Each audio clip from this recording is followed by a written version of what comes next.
Today we're going to show you how to change the springs on an extra large PlexiDor.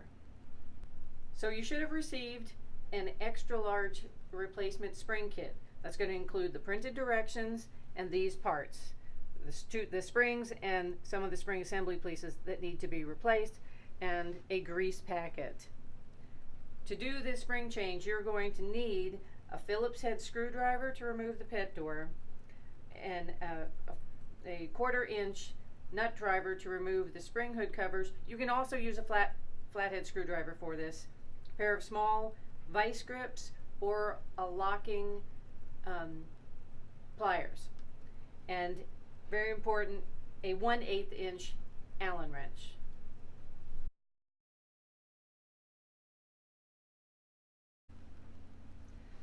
All right, before we start to change the springs, we're going to need to remove the extra large PlexiDor from wherever it's installed, in a door or a wall. And to do that, mine's already been removed, but to do that you're going to remove the 4 Phillips head screws that hold the frame in place. So unscrew those. The dog door should pull right out of the hole. If it doesn't, check the edges of your frame for a bead of caulk. Sometimes the installer will put a bead of caulk around the edge, and if there is caulk, use a dull knife and release it along the edges, and then pull the pet door out of the hole. Alright, so you're going to need to find a way to prop up the pet door. I have a stand here, but you might have to put it on a chair, have someone assist you to hold it upright. You're going to need to remove the spring hood. These are the 2 spring hoods. You can use a flathead screwdriver. I have a 1/4-inch nut driver. I'm just going to remove them. Should come off very easily. That exposes the complete spring mechanism, so we can then check it and replace it. So now we've removed the spring hood cover, and this is the spring that's not operating properly. If you pull on the panels in and out, you can see that the top spring tail is intact. So that part's not the broken part, it's the bottom spring tail that snapped off right here, and that's why the dog door that side won't close properly, not come closed properly in both directions. So our next step is going to be to remove this spring assembly and install the new one. All right, now that you've removed the spring hood cover, I've used my vice grips and I've locked them on here to the anchor strip and the bent arm. You'll see those parts listed in the printed instructions if there's any confusion. And now I'm going to use the Allen wrench and unscrew the screw. So I go left to the left, counterclockwise, to undo the screw. Once you get past the first turn, it should be very easy. So go use that and remove the spring screw completely.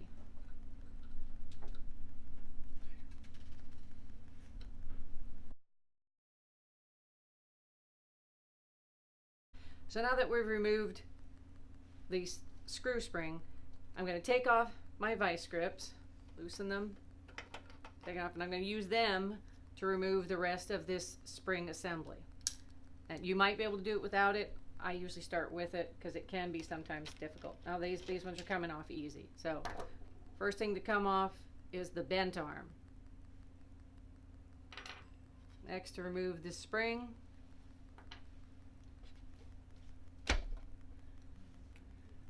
Alrighty, so there I've removed the white tube spacer. Finally have the flat washer and the shoulder washer. Now, so that's what the shoulder washer looks like. And you've got a new one in your kit. We're going to want to put new ones back on. Before we get to putting the new things on, just look at the spring area, and if it's got grease and dog hair and dirt, clean it up. Use a little warm dish liquid if needed, a little warm water and dish liquid to clean it up if you need to, because you don't want that area to be all gummed up. So the next thing we're going to do now is we are ready to reassemble. We're going to start with the new shoulder washer, and it goes down into the hole that's in the frame. Press it down firmly, press it down in there firmly, seat it, then take your flat white washer that goes on top of there, actually no, sorry, step up, back a step. Next on is your white nylon tube spacer. That goes in next. Now place the white flat washer over the white nylon tube. And now we're ready to put the spring on, and you'll notice in your directions that it tells you, if you look at the spring, you'll see that one of the tails has a slight upward curve, just ever so slight. So this is the slight upward curve. That goes on the bottom. All right, so that's going to be on the bottom. And this bottom spring tail goes in front of this anchor post, and this one is going to be wrapped around and go behind. So I'm going to use my needle nose pliers, and be careful when you do this that it doesn't pop back up at you. So you use the needle nose pliers and wrap the spring tail. We call it charging the spring. It has to go over this post. And I have mine is set up kind of high, so that might be easier for you. I have mine set up high so that I can film this.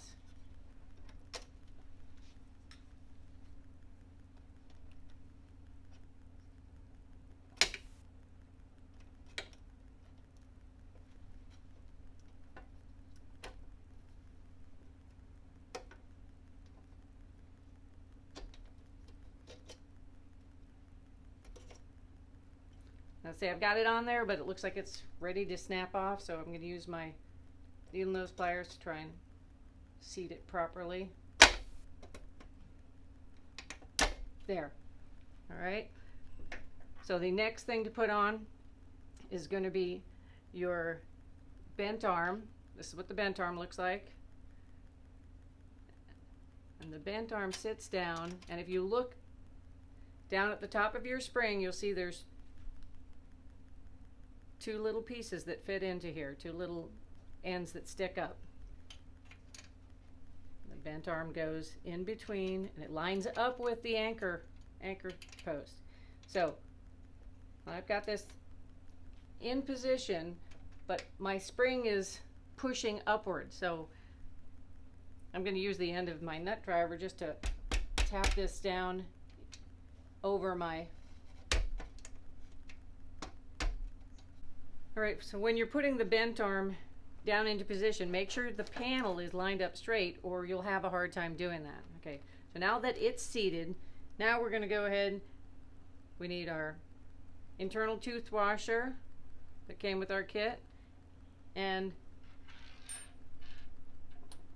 the new spring screw. Okay, so the internal tooth washer goes down first, and then we put screw into position. We do have to put the vice grips back on, because as you tighten this down, the door panel is going to want to flip open, and whatever position is the final tightening position for that spring screw, that is where the door panel is going to come back to each and every time. So it's important to have the vice grip in position and nice and tight as we tighten down the screw. All right.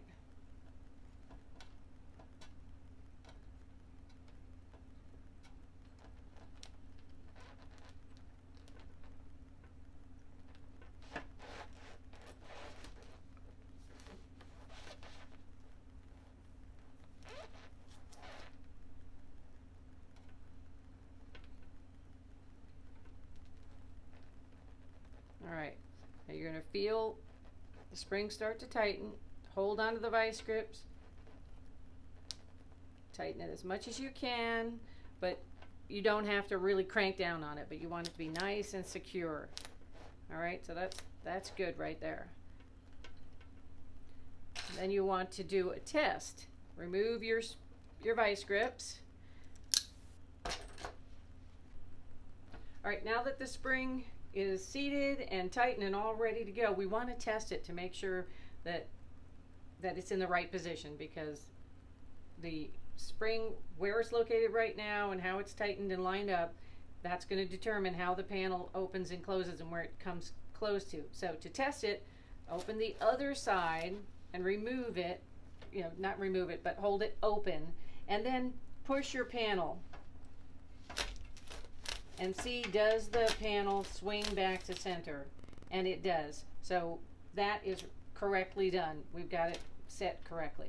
So now we're going to apply grease from our grease packet, because you do want to, the grease is really important. In fact, you may want, here's the grease packet. If you had an older kit, you might not have received a grease packet. You can use axle grease, a water resistant axle grease, or you can use white lithium grease. These are both readily available. But the newer spring kits come with the grease that we use in the factory, which is a water resistant axle grease. So you're going to use this grease and liberally grease this spring. At the same time, you probably want to wipe down the other spring, which is still in place, but it may be older. So wipe it off, wipe any dirt and grime off of it, and put a nice new layer of grease on it as well. So I'm going to show you, you can use a paintbrush, you can use your finger, you can use a paper towel. So just open your little spring grease.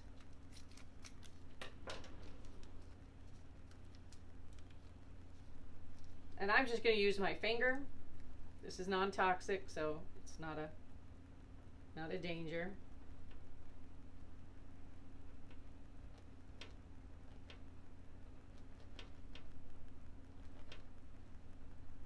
The nice thing about using a paintbrush is you can get a little bit down in there as well.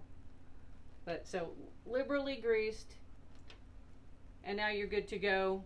You can put your spring hood cover back on, but as I said, clean and grease the other spring. Just wipe it down and put new grease on it, and reinstall the dog door. You should be good to go.